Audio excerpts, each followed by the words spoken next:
Akure kure kumusha ndabvunza murindi ati usiku huri kupera kwa kuda kuyedza usacheme kurumidza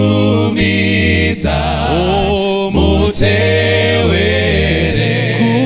kusimbira muchasvika mukupenya hakuna kupera ndabvunza. Muimbi werwiyo anotaura pamwe chete nesu vadikani achiti kure sei kumusha, ari kunzunzutira, ari kuvavarira kuti anopinde mukati memazambara, ari kuona makomo nemachinga edenga, ari kuona mumi mukati memakomo, ari kuvavarira achizuva tsoka, rwendo rwareba kwabviwa kure asi kunoendwa pava pedyo, simba rava kuita serapungudzwa nekuda kwekureba kwerwendo. Saka anoimba rwiyo achibvunza kuti kwasara mamaira manganiko kuti tipinde mukati memazambara, kwasara kwakareba zvakadiniko kuti tinoona tenzi namuponesi tichimuona usu neusu. Vadikani, mukati mepasi rino tadzungaira, tapota-pota mukati memarinda, mukati mezvipatara tichirwarirwa, mukati mekuparara kwemichato, vana vasingateereri. Kure sei kumusha, tinoda kuzorora, tinoda kusvika pana tenzi namuponesi wedu.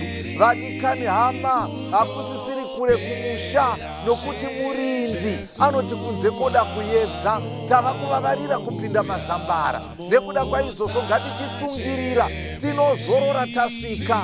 Usazorora tichiri mukati menzira mudikani, asi ngativavarire tipinde mukati memazambara.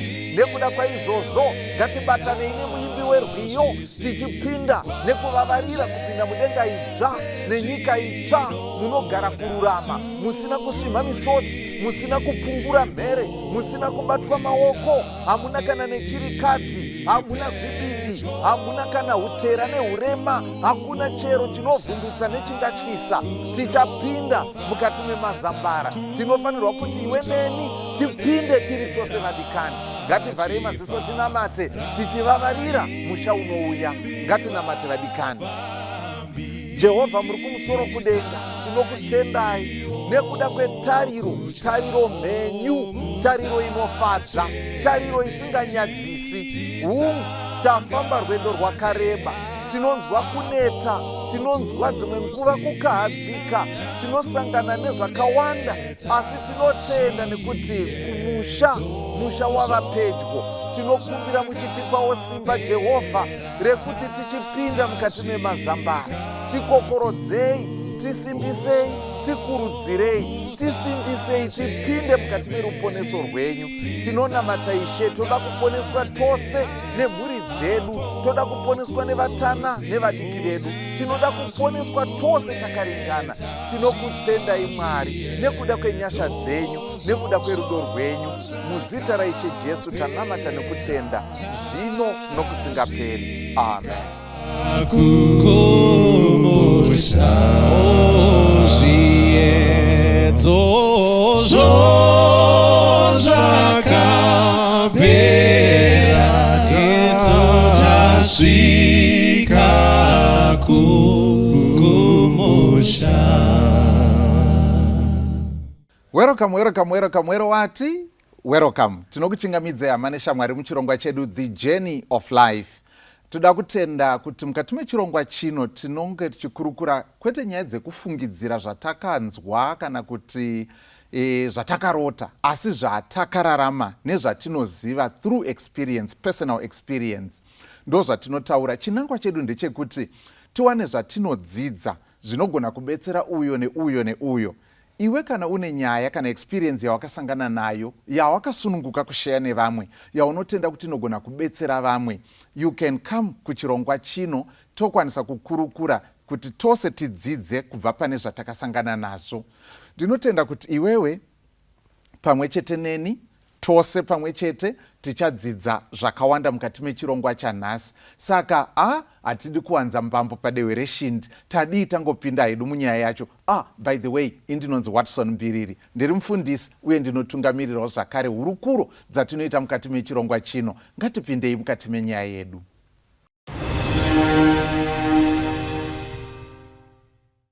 Steve and Jodi, welcome to the program, The Journey of Life. Thank you.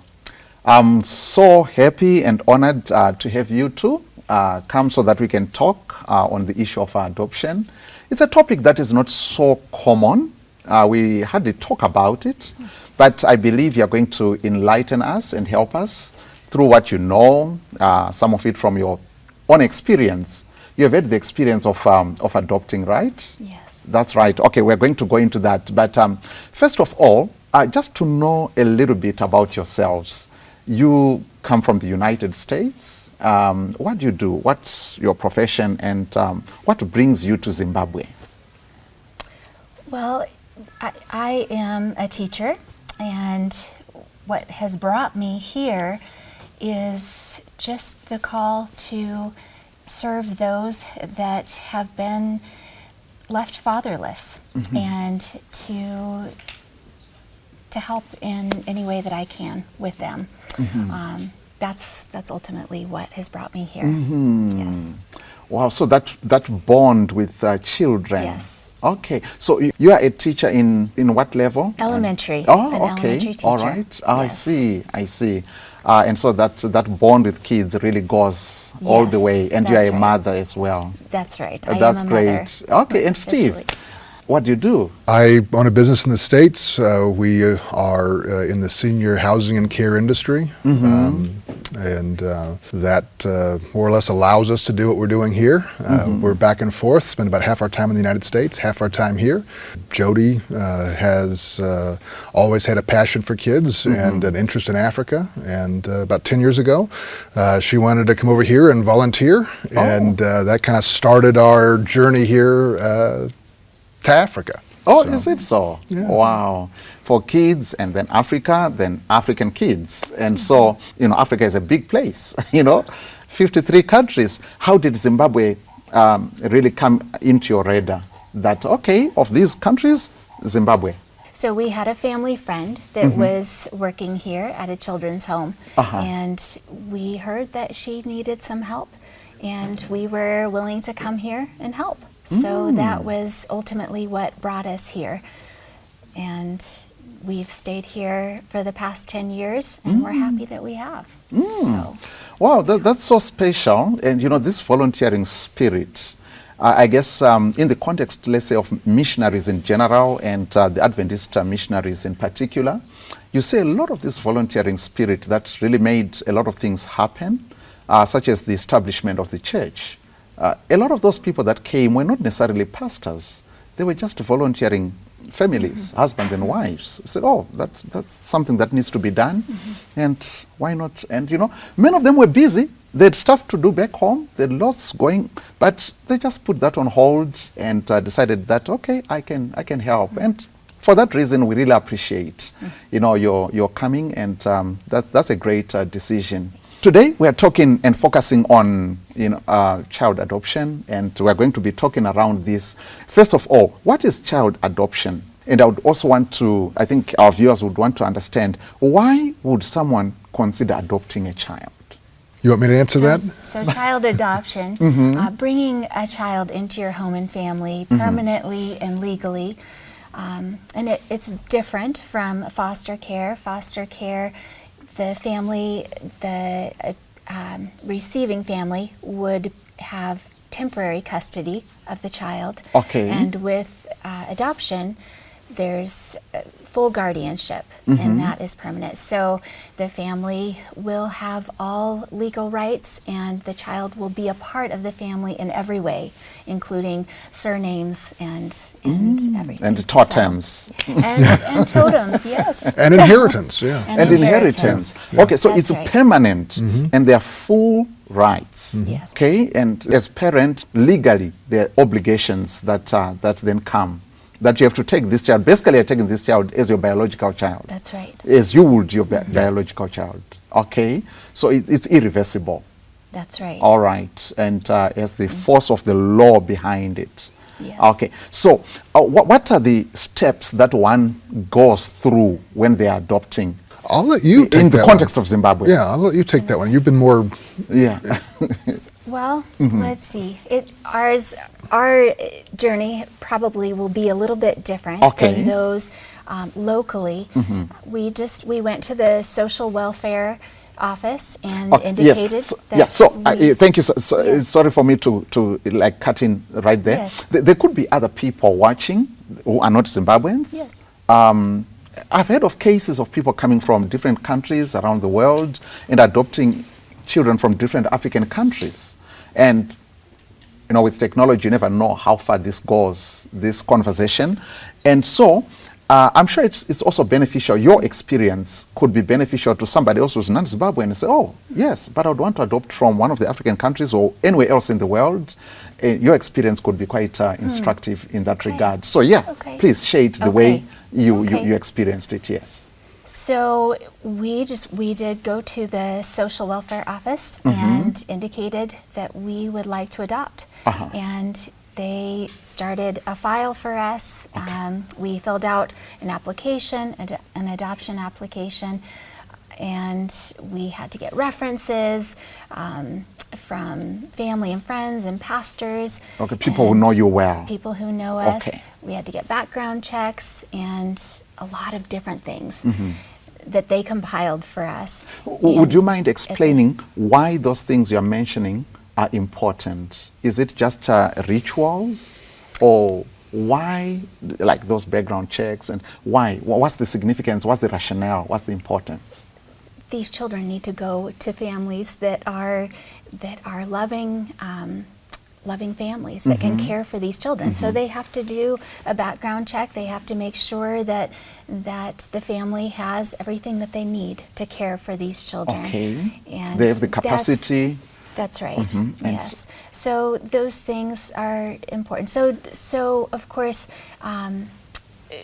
the most important things are you good people? Do you want to care for these children? Finances, all of that, that's not a big deal. Family is what's important. So they want to make sure that these children are going to be cared for. And it took us about 10 years to go through our adoption process, and that's what will be different. That's what will be different for those that are local. Okay. It took that amount of time because the social welfare here, you know, they didn't, this is new to them. International adoption was new to them. So if you are a Zimbabwean that's living outside of Zimbabwe, it will be easier for you than it would be for us. For someone who's really coming completely from outside. Yes. And it did take us 10 years. We saw so much good in that 10 years. But the reason it took that time is because there were a lot of questions. You know, they wanted to make sure that we were suitable and that we were really in this for the right reasons. And ultimately, that's why you go through the process of filling out all of the paperwork and going through that initial process for adoption. So. Okay, just to make sure that, because some people could try to take advantage of whatever loopholes to exploit. That's right. And so on. So it's important to protect these children and make sure that they're not being put into harm's way, so to speak. Okay, that's right. And I'll jump in there real quickly and just Yes, say Steve. that, you know, for Zimbabwe citizens residing here in Zimbabwe, it's, you know, it can be a very quick, a relatively quick process. That works very well. If you are a Zimbabwean in the diaspora and you're adopting a relative, that can still happen fairly quickly. If you're a Zimbabwean in the diaspora, even if you're coming back and wanting to adopt a child that is not related to you in any way, that becomes a bit more of a challenge. There's going to be a few more hurdles. I would not encourage anyone from another country to try to do an international adoption here in Zimbabwe, because it is extremely difficult. The laws are not geared for that. bureaucracies don't have a lot of experience dealing with Okay. this, and it's a challenge. And it took us Okay. 10 years to to get to know everybody and to encourage them and to assure them and to educate them to process this adoption. So I guess it's something for maybe our legislators to also look into with the global village that we now have and how people are now connected and so on. So I guess it's a challenge for Zimbabwe and maybe other African countries to look into this area as indeed the country is also doing in other areas where adjustments are being made in light of the globalization that's taking place. So yeah, I'm glad you point that out, and I hope one or two of our legislators out there will get to watch this or listen to this conversation as something to think about. Let's talk about why do people adopt? Why do people consider adoption? And then we want to narrow it to why did you, in your case, you did it twice, right? Or you adopted two boys. That's right. All right. And so we'd want to come to yours, but let's start general. Why does this become something that people consider as an option to grow their family or something like that? Yes, adoption. I think one of the top reasons that people choose to adopt is because they were unable to have children biologically. Okay. And that would be one of the reasons. Another reason is they have a relative that's in need and they want to bring that child into their family. They adopt that child, maybe a brother's child or a sister's child. And just some families they know they have something to offer. They have love in their hearts to give, and they want to bring more children into their family through adoption. And for us specifically, it's been about a 25-year process. Books that we've read, seminars that we've attended, we just have felt God drawing us to adoption and also to help at a children's home. So that's how the process has begun for us, and it's continued, and we've stayed here for 10 years because we ultimately have seen what adoption has done for us, what family has done for us, being brought into the family of God, having belonging and permanency in Him. We see what that's done for us, and we want to also do that we want to give that to more of God's children. So yeah, that's great. You really say something quite profound there. The fact that we have been adopted into the family of God, now we become sons and daughters belonging to the kingdom of God. Previously we were not, but we were taken in. That's right. We were adopted. So adoption is a metaphor, analogy that God uses to teach us about salvation and how we become part of His family. It's through adoption. So it is so important, a concept that you have touched on. Steve, anything to add there? Talking about like your experience and why people adopt. Jodi mentioned some people want as much as they may want to have biological children. For some couples, it just never happens. And I think statistically, about 10 to 12% of couples in the world may find themselves in that situation where they are not able to have biological children. So that does happen. And then also, when, maybe before Steve comes in, you touched on something there, Jodi, that when someone, let's say I lose a brother, or somehow my brother is not able to take care of his of this child and so on, what usually happens in our context here is that I just take those children in, that child or those children in, or we can distribute them among ourselves as family. These two are going to this brother, that one, and so on. Can that qualify as adoption? If we adopted, if we just send these children and we share them among ourselves, what's the difference with adoption? And what do you think would be most beneficial for the child if we are to be child-centered? Yes. So what you do here in bringing those children in, your extended relatives in, it's a beautiful thing, and that is where children belong, in family. So in answer to your question, the closer that they can be to your family, the better. And if you have an adoption order for them, saying they are ours, they're part of our family, I think that gives them security. Okay. The child that you're bringing in, I would qualify. If you did not officially adopt them, I would still qualify that as adoption. You're bringing them into your family. They are receiving love from you, and you're helping to pay for their education. I think it's a beautiful thing, and that's where children belong. That's where they grow best. So yes, yeah, I guess the kind of notion or understanding is that the contract is already in the blood. You know, the contract is already in the blood ties. That's where it is. But you mentioned the element of security, that if it's done legally, then it adds this feature of security in terms of maybe decisions that need to be made that will affect this child's life and everything like that. And I mean, it brings an element of security. So I appreciate that. I appreciate that. Steve, anything else to add there on maybe why people adopt and so on? Yeah, you know, I think of a couple situations we've had at the children's home where, you know, somebody got acquainted with our children and developed a bond. And I think of one woman who was at the local hospital and gave birth to her own baby there. But at the same time, another baby showed up there at the hospital, had been abandoned and was there at the hospital. At the same time she was giving birth, and here was this other, and she made a connection. There was a connection there. The child came to our home, but the mother came back and said, I feel impressed. I was there. We connected. There's a reason I was there at the same time. There's a reason that baby was there while I was there. I want to adopt that baby. And so she did. We have another situation where we had one of our mamas adopt one of the new babies that had come to our children's home. One of the mamas working at our home said, you know what, I've developed a bond here, and I want to adopt this baby. So, you know, it's something about, you know, I mean, you know, these are people, and you get to know them, and you have compassion for them, and you develop a relationship with them, and you want the best for them, and you realize the best is to bring them into my family.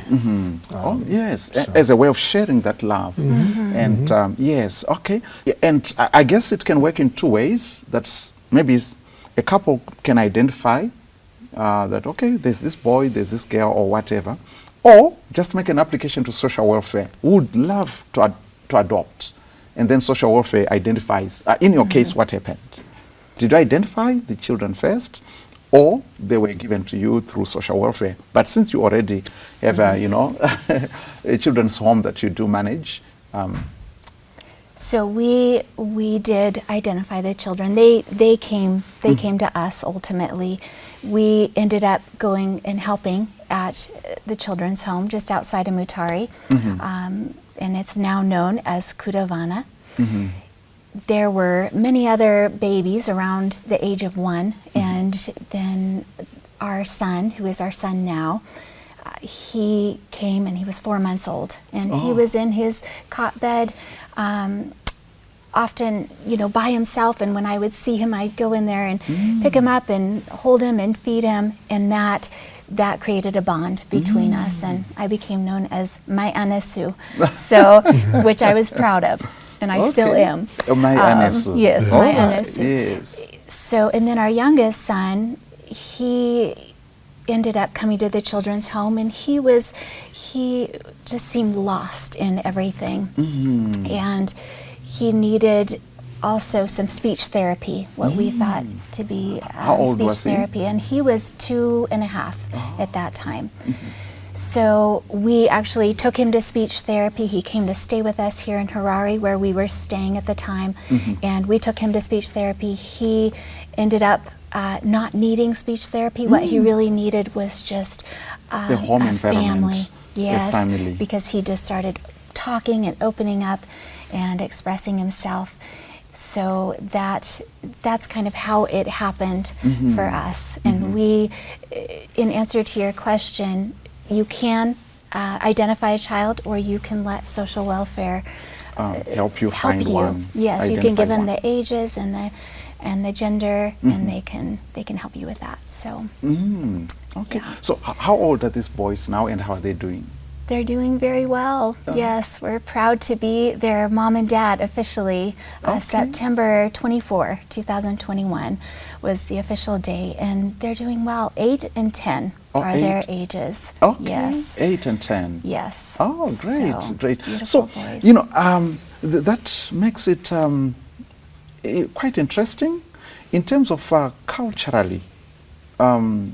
Of course, in terms of language, and they came into the family early on. Did you already have, or do you have biological kids?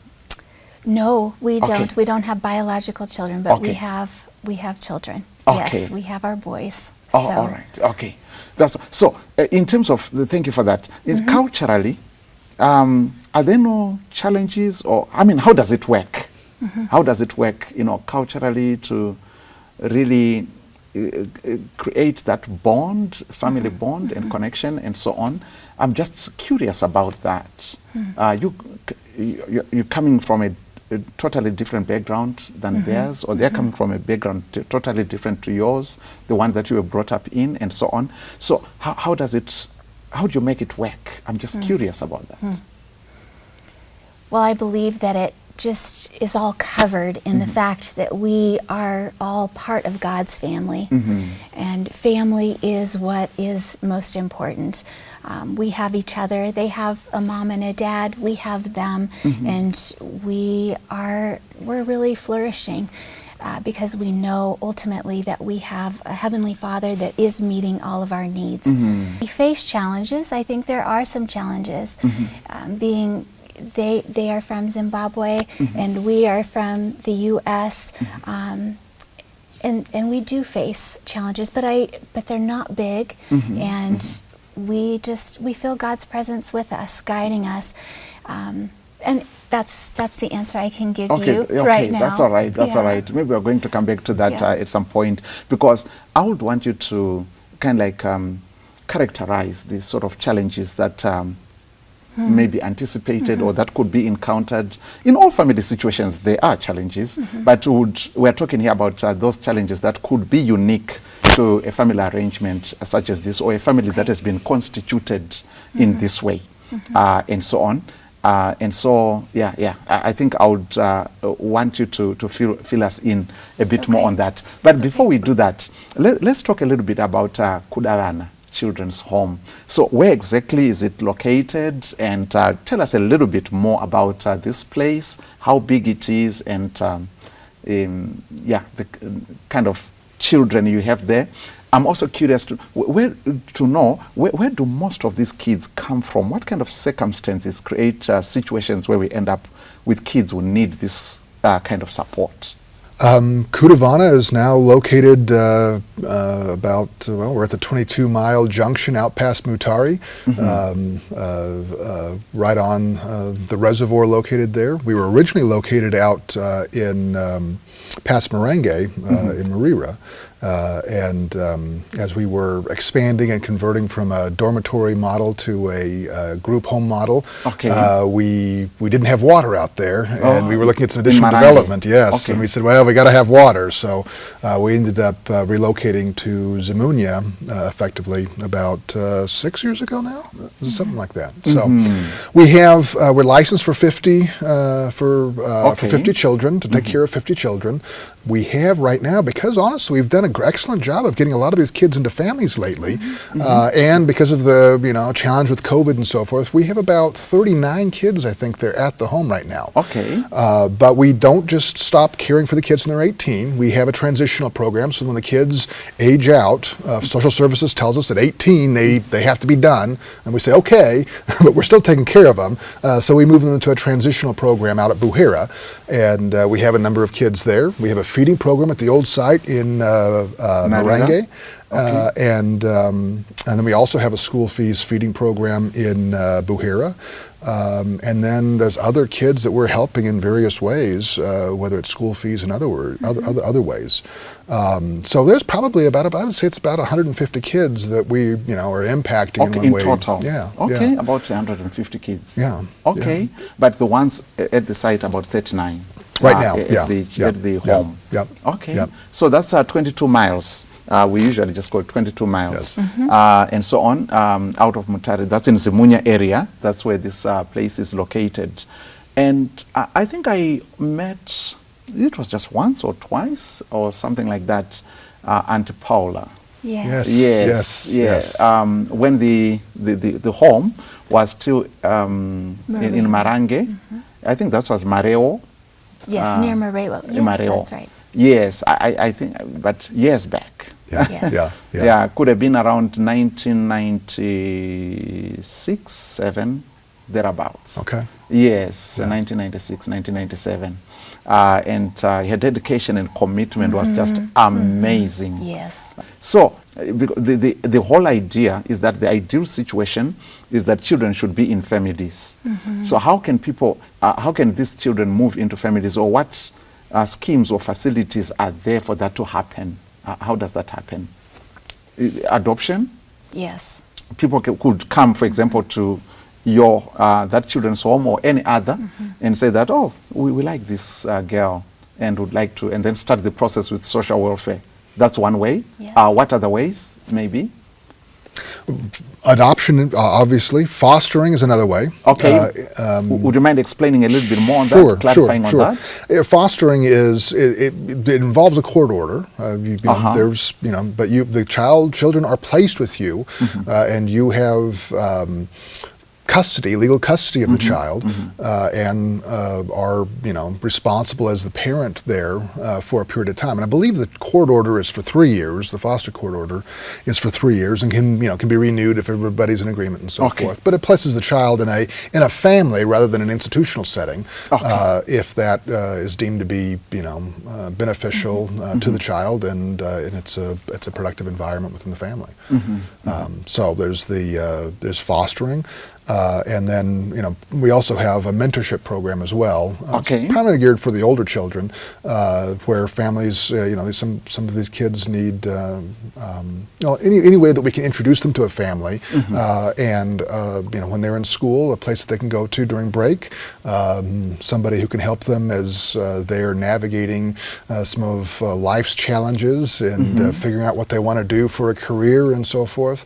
Having an older person or a family that can kind of help them navigate that stuff is tremendously valuable. And so we have that as another informal option for some of our older kids, for those parents or families who for whatever reason can't make a commitment to fostering or adoption. So fostering, this is really for mentorship.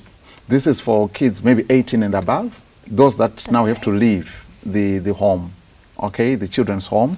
And so, but they still need guidance, they still need support, they still need family. I mean, we all do, no matter what age, we all do, but these are really still young. So can someone be adopted at that age? Yeah, you can be adopted. You can be adopted at any time. At any time. After 18, it's a whole lot easier because you don't have to worry about the government. You can just file the paperwork and it's done.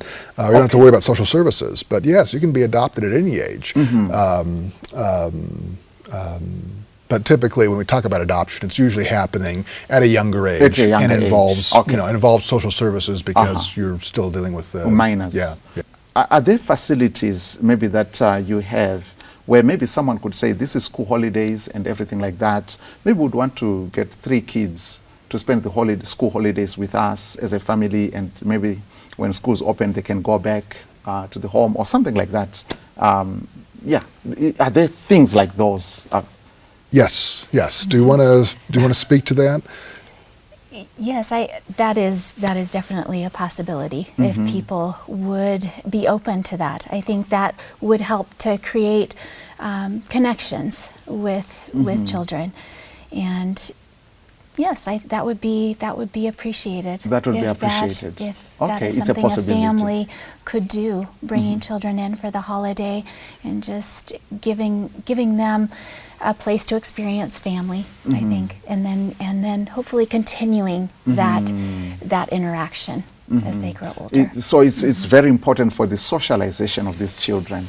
To really get get this part of their experience, not in an institution, but in a typical family setup.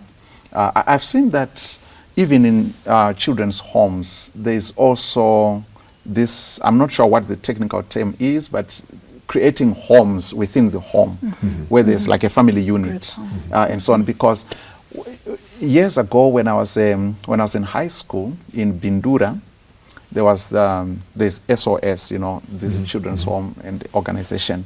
And so some of the family, some of our church members worked there. And you would see that, oh, they're actually mothers in their family units, you know, something like that. I guess it's all in the whole idea is to mimic a typical home environment because it's important for the socialization of the child. Anything to say to that? And that is what we do have at Kudaran. We have group homes, and each home has around 10 children with 2 mamas. So we are doing our best to create a family atmosphere for them, but we still know, and we continue to be opened up more and more to information that supports children being in nuclear families. So although we are moving in that direction with Kudaran, with group homes, what we really are praying for and what we really see is best for these children is to be with family, in a family. So yes, if there is a family that would be open to taking in an 18-year-old, you know, for holiday and connecting with them and bonding with them, supporting them through that stage of life, that's wonderful. And then even better than that is, of course, adoption. Just recently we had a couple who adopted 2 of our children. This was just 2 months ago, and those children are just flourishing. We've seen them in the children's home. We see them now that they're in family, and they're talking, they're expressing themselves. It's just beautiful. We get the videos. You see them flourish. And how, so family, that's our goal for these children. And you know, my Anesu. Yes. You know, I mean, I guess you feel like a part of you. I don't know how it feels when someone comes to adopt from you really remain so interested and kind of like invested with that child. You really want to know what's going on with them. Are they okay and everything like that. I think there's something like that, a part of you that really wants to follow and I guess there's that bond that's there with even all the other ones that are in the home. Yes. That's right. Okay. Yeah, and I will say, so, you know that it was difficult for the staff, the mamas there at the home, as Jonathan and Natalie were getting in the car and leaving. You know, we weren't there when it happened, but we got some of the pictures and video and so forth. And everybody's trying to be, everybody's trying to be. I mean, you're saying goodbye. You know, but you know that this is from the best interest of the kids. Oh, it's in the best interest of the kids. And the parents had been there and the kids had gotten to know them and had grown accustomed to them. Okay, accustomed to so them. this wasn't this wasn't by no means frightening or a sudden transition for the kids. Okay. But it was this was goodbye to the staff. Now we have staff on site who follow up. So there was some trainings and some orientations, and social services did all their assessments and so forth of the family. And then we have a psychologist on staff who went down to visit shortly thereafter, and there'll be additional visits. We were actually planning a visit here shortly that for various reasons didn't pan out. So we're still involved. We're still involved in following up and making certain that that's a good fit. So. And then there might be other people watching or listening to our conversation here, and someone might say, maybe, I don't know, the kind of people that you have mentioned, like a psychologist, and maybe the other people that also come to work in the children's home. But there could be maybe some young people in the church and say, okay, I would love to volunteer some time and help out. And so do you have something like that where people are coming in and they're just volunteering their time or their expertise for a period of time just to support the good work that's taking place? Sure. Is there something like that? We haven't had a lot of locals volunteering there. We have had folks doing attachments there. Oh, okay. So, we've had several social services majors who have done attachments there. We do have student missionaries who come through, and we have one right now there. And, there's no reason we couldn't do more of that with local Zimbabweans that want to be more involved. Yes. So the thing that you really yearn for is that if more families would come forward to connect with these children in ways such as adoption or fostering or mentoring and so on. And Steve, did you mention that there is also some support that the home would be willing to give to families that could be taking such steps? Would you like to mention about that? Yeah, we are really trying to ramp up what we call our family program, our foster, adopt, mentorship program, and trying very hard to get these children in families and keep them in families. A lot of times what happens, the global statistic is roughly 80% of the kids who are in children's home and labeled orphans actually still have living relatives. It's just the situation there got challenging, and the path of least resistance, or the easiest thing to do, or the most expedient thing to do, was to move them into a children's home. We've this has been an education process for us over the last several years, and we've realized, our kids just, if there's any way to keep them in family, let's try to do that. If there's any way to get them into family, let's try to do that. And let's look at supporting these families however we need to, within reason, and making certain that the motivations and so forth are correct and wholesome and so forth. That's all right. Yes.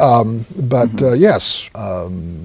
Available and have resources to support those situations where it's warranted to bring a family together or to keep a family together.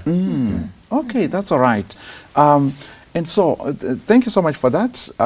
You never know who's watching and who's listening. Now, someone might say, well, I would love to do that, but, I'm just incapacitated, and so on. So you're mentioning the fact that within reasonable limits, there are resources available to help with capacitation for people that may want to, to chip in and to bring this sort of help and assistance. Okay, so let's talk a little bit more on the challenges and fears maybe around adoption. Challenges and fears, it could be totally different. Maybe there could be similarities and maybe also differences from a Western perspective and for the rest, or the global South or whatever, in the African context, around child adoption. Yes. Well, one thing that comes to mind is when children come into our families through adoption, that means that they have lost their biological mother and father, and that is traumatic. That's an event that affects them deeply. And there's healing that needs to take place there when that happens, whether they come to us through adoption or we're taking care of an extended relative. There's healing that needs to take place there. And so a question that comes up in my mind as far as a challenge, something that comes up often in my mind is, am I enough? Am I enough for my children? And I think just generally as parents, we do that. Do I have what it takes to be what they need, to help them through the healing process? And ultimately, God reminds me that His grace is sufficient. But that's a challenge, being able to address those needs that they have. And ultimately, as I said before, it's covered, all of that is covered in the understanding that we have a Heavenly Father that is actually carrying us as we carry our children's burdens. He isn't going to leave us. He is giving us a safe place to help our children also process their the loss of their parents. So that's a challenge that does come up in my mind often, something that I pray over often, nearly every morning, you know, to give me the strength to because if to that is not do well what I need to addressed, it do. can be crippling Yeah, to them, or it that's can really be, it can weigh them down Yes. psychologically, emotionally, and in different other ways. So it's something. So maybe what steps could be taken to help somebody who has gone through that trauma? Some of them maybe are still too young, maybe to really know what actually happened and what's going on, and so on. But generally, what kind of intervention would be needed to help somebody who has lost both parents? So we've come across a lot of good resources on how to help children or connect with children that have been through trauma, and there's a lot of good resources out there, and we'd be happy to put those out for others. But ultimately, it's the way you parent that is a big piece of helping your child to heal. And this is good information, no matter how our children come to us. We want to be careful with the way that we parent, and that we're doing it on a connection level, not on an authoritative level, but connecting with them, because often the children that come to us through adoption, they haven't had that time, you know, in the womb with us, and we haven't to bond. And so we need to take that extra step and create those connections and get down on their level, and instead of, you know, telling them what to do, giving them chances to succeed. In our family, we do a lot of redos. Okay, let's try that again. Okay. Let's do that again with respect, and let's do that again with kindness, and that seems to really help, just connecting with them as much as possible. Of course, we're not perfect, and we make mistakes, and we're still learning as parents. But that's one of the pieces that really, I believe, helps children, and statistics have shown helps children to overcome trauma, give them a safe place A to safe be place. So the way who- we parent, you say it's a big piece to really help them bring their world together, to put the pieces together, and really be able to deal with whatever trauma they may have gone through. And it's not easy, because as parents, you know, we might see parenting in a certain way. Our parents parented us a certain way, and then we think that that will work also for children that have faced these early childhood adverse experiences. But often it creates a disconnect. And of course, culturally, you need to apply your own cultural perspective to your parenting, and that's very important. But connecting with them, and that's why bringing a child into your home, they're with you all the time. You're able to connect with them. Yeah. So, And so those values, you know, are shared in that way, and so on. Yes, that's right. So, you know, Steve, one of the challenges, like in our context, is the issue of sometimes a couple, like the way as you are, may not have a challenge, and they may make a decision, we're going to adopt, and so on. But the challenge could come from the extended family. So what are you trying to do? You know, that kind of thing, because there's this whole world, the spiritual world, and so they are connected to, you know, their spirits. You're trying to bring strange spirits, and who knows, there may be malevolent spirits that could bring sickness and death and misfortune into our family and things like that, and so on. Was it easy for you, maybe talking to your uncles, aunts, and whatever, that, oh, this is what you have decided to do, or it was pretty much just the two of you and that's it? Yeah, I mean, it was our decision, and I think we were blessed to have families that were, you know, open-minded and supportive. And you know, I think I think it's a cultural difference. You know, we're from the U.S. and this happens. Perhaps you know, here adoption tends to happen more informally amongst family members. In the U.S., you know, it tends to be more, you know, formally. And we see it more and culturally accept it better. So there were no family challenges there. there's the interracial component that is there, and it's interesting. I kind of thought that might be more of an issue or something I would be more aware of, but day to day, I completely forget that there's that difference between myself and the boys. So, the boys have been with us since rather young, and so culturally, they share a lot of our values. They've been raised with exposure to that culture. We've tried very hard to maintain exposure to the Shona culture as well. We're here half the time, and we encourage the boys to speak Shona. We, the folks that speak Shona, that live with us that speak Shona, we tell them speak Shona so that the boys can keep their Shona. Okay. And we just had a kind of a recent kind of cultural thing that we were dealing with and saying, okay, boys, you need to understand that in America this is okay, but here that's perceived differently. So we need to adjust how we approach that. I just recently had we had issues with Zeza, and so the guys were coming in to fix the problem, and the boys had run out there to greet them at the gate and see who was there, and they ultimately opened the gate for them, let them in, and as they were leaving, I was like, are those your boys? And he was somewhat joking. I was like, yeah, those are my boys. Really? And my answer to that, I run into that, fairly often, especially here in Zimbabwe, is the boy, and those are my boys.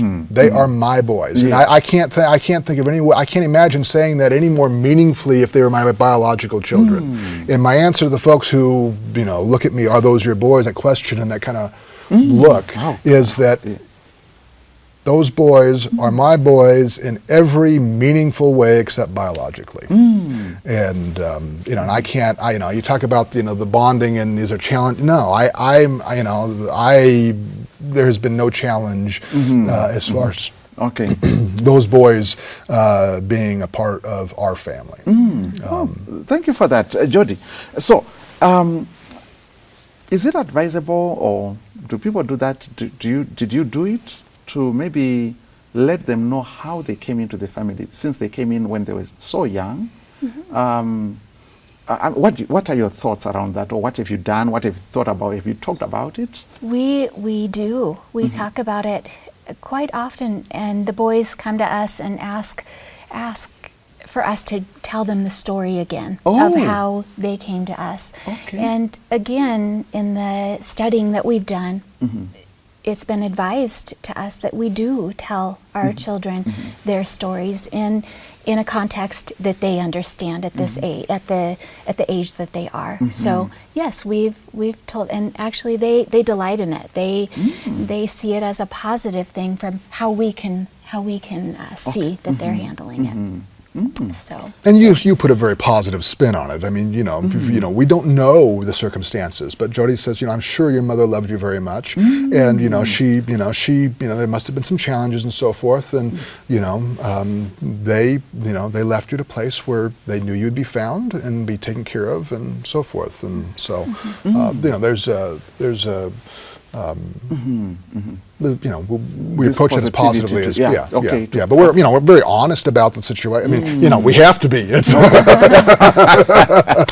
It's quite apparent. Yes. And so many. And that's appreciated. That's very important. I'm just thinking about a family that was torn to pieces back in South Africa when there was still that apartheid system and so on. That this white couple, they had a daughter, they had children, one of them a daughter, and she came black. It tore the family to pieces, and documentaries have been made on this family and everything like that, and so on and so on. But it could have been an issue of some recessive genes in the parents that became expressed in this way, and so on. So it's a very touching story. I tell you, it's a very touching story, because a number of the people are still living even now. I really appreciate your time, Jodi and Steve, talking about your experience of child adoption, and also talking about Kudaran Children's Home and what it is possible for us all to do in giving positive impact and value to these boys and girls' lives. The platform is there. we can get in touch and see what we can do. And there are other people out there, maybe you've been thinking about this, talking about it as husband and wife, or maybe an uncle, an aunt, a grandma, grandpa, and your son, your daughter comes and says, oh, my husband and I have decided we're going to adopt. Some people will say over my dead body, but it doesn't have to be like that. After all, in the book of Acts chapter 17, Paul tells us that God created all nations of one blood. We all have the same blood that God gave and the same breath of life which God gave. So there's no reason, no impediment to say that, oh, this one comes from a different tribe or they come from a different people group and so on. We all belong in God and in Jesus. And we just want to appreciate and to thank the Lord. I'm not sure if there are any final thoughts that you may want to share, maybe by way of recapitulation or whatever way, something that you would say, well, a take home to people watching out there, people who are contemplating or thinking about this, or people that are just, family to people who are thinking about it, and so on, or even to boys and girls who find themselves in such circumstances that they need this support out there. And, I've seen some of these boys and girls flourish and do wonders. And as far as I'm concerned, they are just unpolished diamonds. I've seen them do wonders, some of them supported and doing wonders professionally, academically. It's just amazing. Absolutely. It's just amazing how much we lose when we don't tap into this.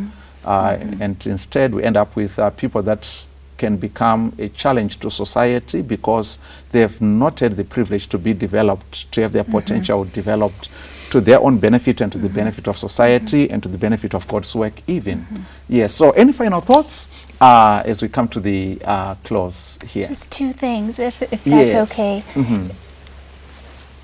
Families that have brought your extended relatives in, that is just a beautiful thing. Sadly, there are 2 million children here in Zimbabwe that have lost their biological mother and father. But the good piece in that, the beautiful piece, is that most of those children are being cared for by extended relatives. And just thank you to all of you that are doing that work. You are responding to the call to care for the fatherless. And we really ultimately all are fatherless without our Heavenly Father. So, and then the other thing is that Steve spoke of the 80% in children's homes that do have living relatives. There's a 20% that don't. And they are the ones that need to be adopted. They need to be brought in to a family. It's not a biological family, but a family. And they need more than just education. They need more than just food and shelter. They need deep connections with people that will ultimately then introduce them to their Father in heaven that will meet their needs.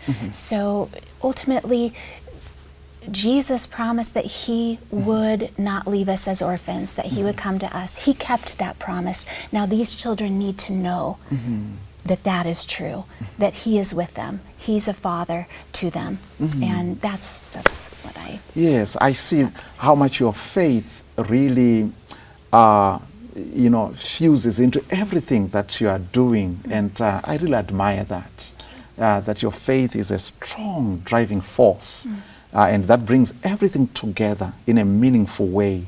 And I'm sure that's God's desire for every one of us, that the way we live on a day-to-day basis, and that, be, influenced by our faith that we have in God. Ultimately, God doesn't judge us, our society, by the kind of cars we drive, the kind of clothes we wear, the houses we build, but how we treat the fatherless and the widows. That's how God measures society. People use GDP and and all these kind of things, but God looks, how do you treat the fatherless? How do you treat the widows? That's how he assesses our spirituality, our Christianity, our society. And thank you so much, Jodi, for that. Steve? Again, two things. The first is, as we're considering to adopt these children, or as one is considering to adopt these children, we may not know where these children come from, but God does. Yeah, God does. And I think of Joseph, and then in his situation, all of a sudden I don't know what's going on here, and he's taking a step back, and God speaks to him, or the angel speaks to him and says, "Hey, this is the situation," And I think with these kids here, you'll know, you'll hear God speaking to you. Hey, this is what's supposed to happen, I would just encourage people to be open to that. The other thing I would mention is that Paul talks a lot about how we have been adopted into God's family. He uses that repeatedly, and it's not some loose interpretation. He's talking about adoption. He's using a Greek word that speaks specifically to the legal process within the Roman legal structure where a male heir is adopted or becomes a legal heir to the inheritance of a Roman citizen. So it's not a mistake there. He's talking about adoption. What we understand and what we're talking about here. And then, I was reading Ephesians, and we're told, I think it's Ephesians 5, that we are to imitate God. And it's interesting to me, prior to Jesus' death, prior to Christ's death, what God was known for, and his most distinguishing action here on earth, was creation. God, he was the creator. That's what he was known for, and that's what he's been known for throughout, the other worlds and eternity and whatever. Until Jesus' death. And then he became the Redeemer. And this was something nobody anywhere had ever seen. And God in Galatians talks about, fullness of time. Christ died for us. Yes, and we were then adopted into the family of God. Through adoption here on earth, we have a very unique way of imitating God in a way that no one else can. And I do think on some level that gives us, I don't want to overstate it, but it gives us a unique insight into God's character. And I would throw that out there as another. Wow, that's quite deep and profound, thinking about, I think it was Thomas à Kempis who wrote imitation of God. We are emulating and imitating when we do this.